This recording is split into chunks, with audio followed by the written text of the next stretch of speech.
Today, I'm gonna answer this very hard question. When can you start your ski touring season?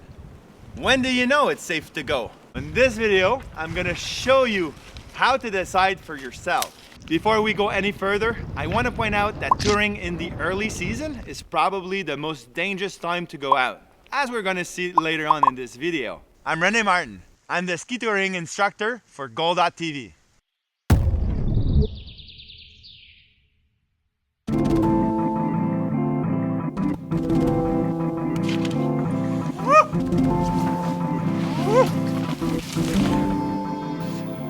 When I was 19, I took my first Avalanche course. It was in Sunshine Village in Banff. It was early November, I think. The course was given by the Avalanche forecaster for the resort. We accessed the site via the gondola just a few days before it actually opened to the clients. Up until that day, I never thought about skiing the resort before it opened. What I discovered made me realize I was wrong. The conditions were outstanding.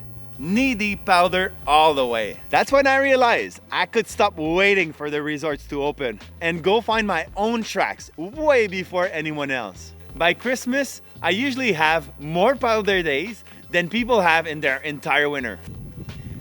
This course taught me so many things. It also started this quest of trying to ski as early as safety allows. How do most people figure this out? Maybe they'll go on forums, on Facebook groups, or they'll wait till other people have gone. But this doesn't work for three reasons. Maybe their tolerance to risk is higher, maybe the conditions have changed, and maybe they have better knowledge of the terrain. So, when do you know it's safe to go? First, you can ask the community. You can go online and check forums. You can ask how much snow have fallen this year. How high is the snowpack? So that's the amount of snow accumulated on the ground right now. You can check webcams. So you can do a lot of research just to give you a general sense if it's a good idea to go. Each season is different. My early season is from somewhere in early November all the way to mid-January for some slopes that require more snow. So depending on where you live, make sure that you really pay attention in those harder beginning of the season conditions. Second, you can go and check by yourself what are the conditions to the location you want to ski. Have the objective of gathering information, not skiing. And this is a really big difference. You're there to go explore and get some information. So if you live 5 hours away from the mountains, this is not a good strategy, as you might have to go a few times before you can even start skiing. Take this adventure seriously. Although you might not be able to ski, the early season is still a dangerous place to be. So I'd really recommend that you carry all the safety equipment as if you were going to ski, and go with friends, partners that will be able to help you out if the party is in trouble. Hey, pro tip, bring some old skis and some old skins, as damaging equipment is very common in the early season. So just be careful not to step onto branches or bark because it will introduce some wood chips onto your skins. Terrain is everything in the early season. As you tour, aim for a mild slope in simple terrain. Avoid big, long slopes, as you don't know what the snowpack is like 200 or 300 meters above you. The snowpack can change rapidly in the early season with altitude. So try to avoid challenging terrain or complex terrain. Try to avoid convex slopes. So remember, the goal here is simply to explore and to stay safe. So as you gain elevation, obviously there's going to be more and more snow. But this is exploration, so I'll also be looking to find snow on different aspects of the mountain. I want to see where the sun affected the snowpack, where the wind has affected the snowpack. So I really just don't want to go straight up. I want to go around the mountain the most possible and find where the good snow is. let's talk about the relation between the ground surface beneath the snow and the thickness of the snowpack. So this is an element that's crucial to evaluate how safe it is to ski in the early season. All right, so as I'm climbing, there's not a lot of snow yet, but I like what I'm seeing.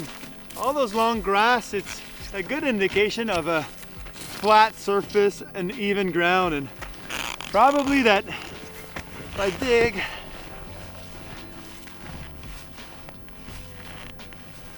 got maybe 40 centimeters of snowpack, and it's all grass like that. So this is very good. When I'm gonna come back down from my run higher up, I'll be confident skiing here just from the surface that I have here without any big obstacles. The opposite, and what I want to avoid, would be slopes with sharp rocks just beneath the surface of the snow. Before we go any further, let's take a little break before we continue. So I want to tell you that there's going to be a part 2 for this video series. And all you have to do is click in the description below and you're going to access the video. It's free, I promise. So in this second video, we're going to talk about tips on how to ski. We're going to see how to identify obstacles. And lastly, maybe the most important, we're going to see the conditions to avoid. When do I turn back? And when do I simply stay home away from the mountains?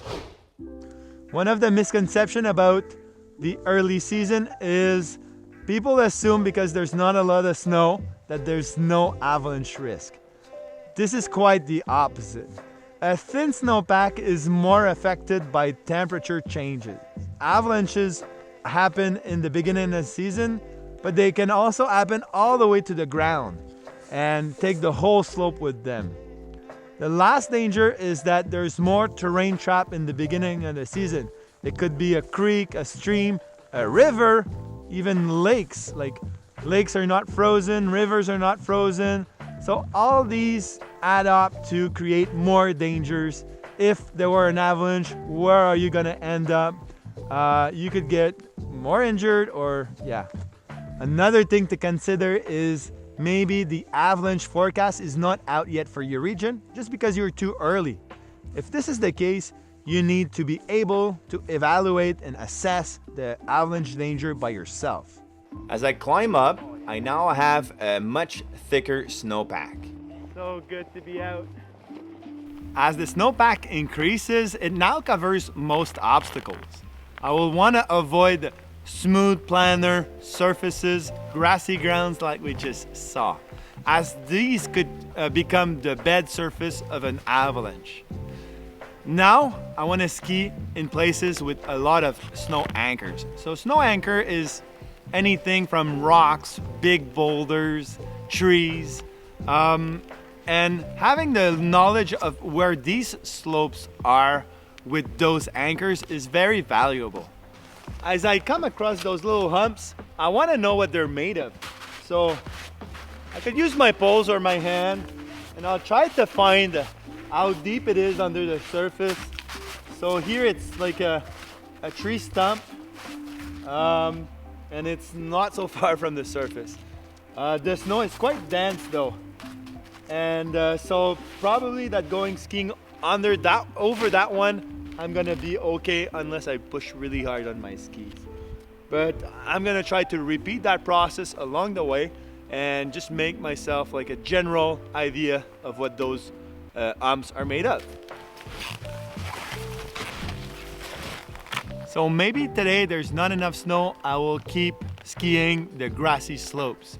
But I can now see where those slopes with lots of anchors are for my next trip, maybe 2 weeks from now when I'll come back. So this is really good local knowledge that I'm gaining today for a later date in the season.